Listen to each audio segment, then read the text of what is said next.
Hello, I'm Dr. Mo Gelbart. I'm the Executive Director of the Thelma McMillan Center, the intensive outpatient program at Torrance Memorial Hospital. You know, an intensive outpatient program is often thought of as lesser than or less treatment than a residential program. In reality, when appropriate, intensive outpatient program is actually the preferred mode of treatment. What we do is we assess the appropriateness in a comprehensive, no-cost initial assessment. What we look for is a patient's motivation, previous attempts at treatment, their social support system, how they handle structured time, can they stay clean and sober for 24 hours, what is their drug of choice, and are there community triggers. If they are appropriate for our program, the benefits of an intensive outpatient program are: one, they get to stay at home and work and increase their family involvement. Families are able to come to many more groups and get involved in their own 12-step or other support program. It's a fraction of the cost of a residential program, and our program is covered by most insurances. Most importantly, I believe, they get sober in the community that they live in and develop their support system while in our treatment program. We work with a lot of people who go away to treatment. They can go to the best treatment centers in the world, but when they return home, in some ways it's like starting all over again. In fact, many of the people who do go to residential programs, when they do come home, they come to our program and spend the 9 months within our program anyway. What we know is that the longer somebody's in care, the better their chances are of maintaining their recovery. We also have a flexible program, meaning somebody can come in the mornings or in the evenings, depending on their personal or work schedule. While in an intensive outpatient program like ours, they remain under the care of their physicians, their psychiatrists, their therapists, which is really important.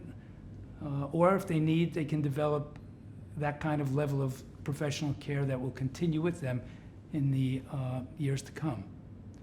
Finally, they learn to deal with real-life issues in their real-life situations. So all in all, please don't think of intensive outpatient program as a less than, but in many times it's a more than appropriate treatment. Neuroscience tells us that the earlier the intervention, the better the results will be. In fact, the earlier kids start using, the more likely they are to become addicted. Someone who starts using at the age of 12 has about a 16% chance of going to addiction, and eventually it goes down to, if they wait till they're 21, when their brain is almost fully developed, their possibility of addiction reduces to only about 3 or 4%. As I said, the teenage brain is developing. It develops over the course of the first 25 years of our lives, and it's really, really important during that time to not interfere with that development by using drugs or alcohol. What we do in our program is an initial assessment, and what we've learned over the years is the people to assess first are the parents. So we meet with the parents, go over what the situation is, and make sure they're committed, because one thing about treating any adolescent, but certainly in an intensive outpatient program, the parent involvement is essential. It's not the kind of illness or problem where a parent will drop their child off at a center and say, I'll pick you back up in 6 months and you'll be all better. So we meet with the parents, do an initial assessment, and if they're on board, then we'll meet with the child, assess, and make sure they're appropriate. You know, our work starts with a comprehensive initial evaluation, which there's no charge for. And then when a person is appropriate for our program, we provide a program of individual counseling, family counseling, relapse prevention, cognitive behavior therapy, trauma-informed therapy, mindfulness, lectures and education, nutrition, and other topics. In addition to our treatment program, we also do a lot of community resources. We've established ourselves as the place to go to if somebody has a question or an issue about substance abuse or chemical dependency. We make sure we get people to the proper care. Not everybody's appropriate for our services, and we always ensure that they go to, whether it's a residential program, a psychiatrist, a therapist, an AA meeting, but we never turn anybody away. We also are involved very deeply with the school districts. We put counselors in every school district in the community. We do training for faculty and staff and parents, as well as community organizations. We provide we host professional groups every month, and we also host a number of 12-step meetings. So again, we've made a commitment to being in the South Bay, and we have our footprint deeply embedded here. Hi, I'm Dr. Mo Gelbart, the Executive Director of the Thelma McMillan Center at Torrance Memorial Hospital. We have a teen adolescent intensive outpatient program. This may come as no surprise to you, but teens are very difficult to treat. In the almost 15 years we've had our program, I'd say there's maybe 1 or 2 teens who actually wanted to come on their own. Most are brought by their parents or sent by some other community figure. But it's really interesting that in a very short time, kids learn that when somebody cares about them and wants to help them, that they give in and be okay with that. Often the issue is the parents are in denial. You know, the studies show that a parent generally takes about 2 years before they know what's going on with their child. So as a result of what we've learned over the years, we're beginning to focus on early intervention. It's really important. Most teens will not become addicted to drugs and alcohol. Only about 10%, even though many are experimenting with substance abuse. Instead, the real problem that we see is what we call unintended negative consequences. You know, oftentimes a parent will come in and say, well, my child's not so bad, and they're doing everything that other kids are doing. And then we say to them often, well, come back and see us when it's really bad. Obviously, we don't want that to occur. The big issue, as I said, is unintended negative consequences. What happens to kids when they start even experimenting a little bit with drugs and alcohol is that I have the analogy of as if they're walking in a field of landmines, and they can step on any landmine at any time. What are those landmines? What happens to kids who start experimenting? Well, their grades go down, their self-esteem goes down, they could have health issues, they have sexual issues in relation to STDs, sexually transmitted disease, or unwanted pregnancies. And then they go to the more serious issues like car accidents and wind up in either hospital or I gotta do this over. Sure. You don't have it. Start again, okay? Yeah. Let's wait for the plane too. Oh yeah, I didn't think of that. You're lucky you don't have that all day, right? You do? No. Oh, you're not doing videos all day. No, it hasn't been too bad. I mean, occasionally a plane goes by, and it's not the end of the world. But They did one. I remember. They did that remind me. They wanted to do a TV show of some sort, and they filmed us. And our center is actually right across from the airport, and they really couldn't get it all day. The planes were all day flying over it. So anyway, here we go again. Ready? Go. Yeah. Hi, I'm Dr. Mo Gelbart. I'm the Executive Director of the Thelma McMillan Center at Torrance Memorial Hospital. I want to talk to you today about our teen and adolescent intensive outpatient program. This may come as no surprise to you, but teens are difficult to treat in an outpatient setting.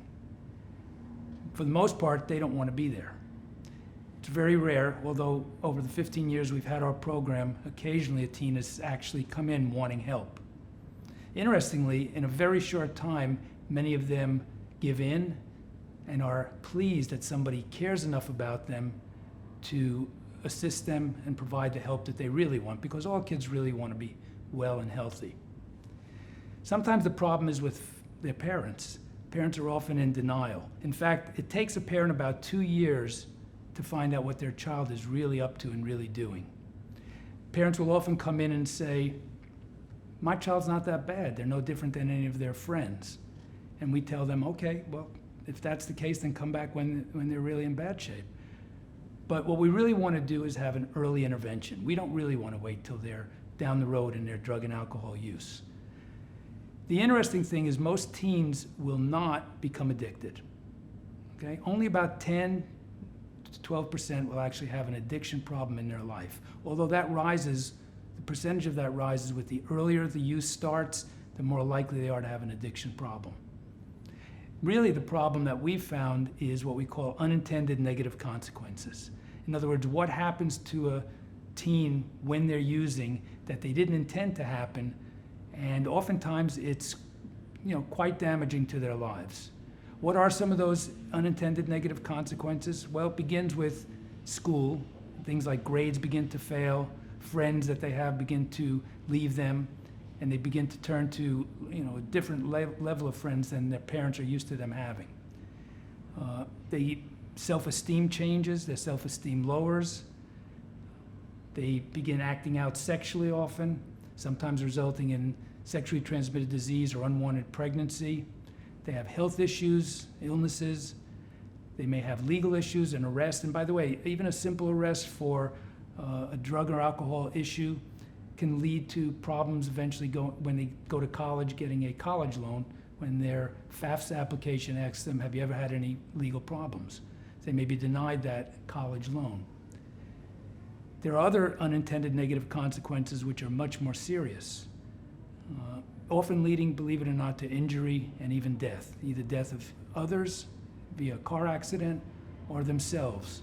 I have way too many kids who have died as a result of Xanax use, drug use. Oftentimes drugs in the street these days are laced with fentanyl. So kids don't know what they're taking, and it doesn't mean they have to be addicted and take a lot of pills in order to have that fate.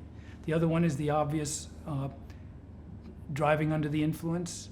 And again, way too many stories of kids who have killed someone or killed them or died themselves in an accident. And again, I've worked personally with some of these children, and they're not addicted. They're just kids who used when they shouldn't have used and got behind the wheel. So it's the unintended negative consequences we want to help avoid.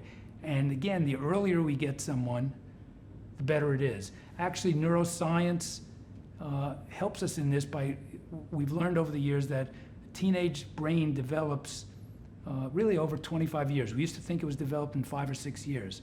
But a teenager's brain is still developing, and putting drugs or alcohol into that developing brain can cause severe problems that will last really a good part of their life. So we like to do an initial evaluation. We've learned over the years that the person we evaluate first are the parents. Make sure the parents are on board, and if they are, and we tell them what treatment is all about, then we'll work with the teen. Hi, I'm Dr. Mo Gelbart. I'm the Executive Director of the Thelma McMillan Center, and I'm pleased to give you some information about our program. We're proud of our almost 30 years here in the South Bay community. We have a unique intensive outpatient program in that we are part of a major medical center, Torrance Memorial Hospital. In addition, we are also supported by the McMillan Family Foundation. We have a great program, but the thing that is most important about our program that I believe is our staff. Our staff is unique, it is incredibly dedicated. As an example, our staff members have more than 200 years experience just working in our program. In addition, they have more than 300 combined years of experience in their own personal recovery, which means they walk the walk as well as just talk the talk. We start our program with a comprehensive initial evaluation at no charge, where we determine what a person actually needs. If they need our program or meet the requirements of our program, we provide individual counseling, family counseling, trauma-informed therapy, relapse prevention, cognitive behavior therapy, mindfulness. We have lectures and education, and make sure that they have healthy lifestyles, including exercise and nutrition.